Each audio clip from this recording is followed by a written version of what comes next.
এনিভাই আপনি যেখানে থাকুন কেন আপনার কাছে এখানে এই আওয়াজ যাবে। এনিভাই আমাদের পক্ষে একটু আসুন। সারা বাংলাদেশ থেকে শিক্ষকদের জোয়ার নেমেছে, এই জোয়ার থামানো যাবে না।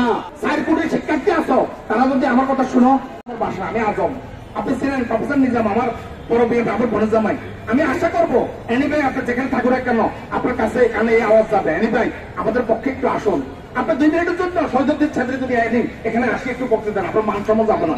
আপনার আরো সারা বাংলাদেশে ইংরেজ পারবে, কারণ আপনি একজন কেন্দ্রীয় বিএনপি যুগ্ম মহাসচিব, একজন মিডিয়া সেলের প্রধান, সারা বিশ্বে আপনাকে ছিলেন। কেন আমাদেরকে দূরে ঠেলে দিচ্ছেন এনিভাই? কারণ আপনার যে শিক্ষক সংগঠন সেলিম ভুইয়ার দলের অলরেডি ওরা আমাদেরকে সাপোর্ট দিচ্ছে, সবাই আমাদেরকে সাপোর্ট দিচ্ছে। আপনি জানেন আমি একটা আর্টিকেল লিখছি যে প্রত্যেকটা নেতৃত্ব মাদারুল আহমদ স্যার খুলনার আমাদেরকে সাপোর্ট দিচ্ছে, জানেন আপনারা? হ্যাঁ, আমি লিখছি, তাকে বলছি স্যার আমি লিখি বজরুল্লাহ স্যার বিটিয়ে আমি প্রায় কথা বলি, একটা স্যার আপনাদের এই সংগঠন করি না কেন, কিন্তু আমরা একত্র হবে, আমাদের দাবি কি হবে না, আদা হবে না। পিটিআর এই কেন্দ্রীয় নেতৃত্ব কিন্তু আমাদের দেখেন অনেকেই পিটিআর আছে, কিন্তু এখানে প্রকাশ করে না নাকি? এখানে এনটিএসসি আছে, আছে বলেন? এনটিএসসি আছে, এখানে পিটিএফ আছে, আছে বলেন? এখানে আরো আছে গিয়ে আরো বিভিন্ন রকম সংগঠন, আমাদের সমস্ত শিক্ষক সমাজের একজন আছে আমাদের কেন্দ্রীয় নেতা, আমাদের কাজ করবো বাংলাদেশ আদর্শ শিক্ষক পরিষদ, ওরা সব আমাদের একের ছাতার তলে আসছে।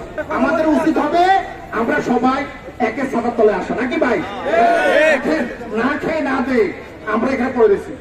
আমাদের অনেক সারা বাংলাদেশ থেকে শিক্ষকদের জোয়ার নেমেছে, এই জোয়ার থামানো যাবে না। আর যারা 4 কোটি শিক্ষার্থী আছো, তারা যদি আমার কথা শুনো, তোমরা আমাদের প্রিয় শিক্ষার্থী, তোমরা আমাদের আমরা কন্ডাক্ট যেত, সরকার আমাদের নিয়ে খেলতেছে, তোমরা আমাদের পাশে থাকবা, তোমরা আমাদেরকে সাপোর্ট করে যাবা। গার্ডিয়ানদেরকে বললাম, দেখেন আপনাদের সন্তানদেরকে পড়া যাচ্ছে, কিন্তু আমাদেরকে কেন সাপোর্ট করেন না? হ্যাঁ, আমরা কি আপনাদের সন্তানদেরকে পড়াচ্ছি না? সারা বাংলাদেশে 4 কোটি গার্ডিয়ান, 4 কোটির মতো শিক্ষার্থী যদি আমাদের সমর্থন করেন, সবাই যদি আমাদের সমর্থন করেন, ইনশাআল্লাহ আমাদের দাবি আদায় হবে।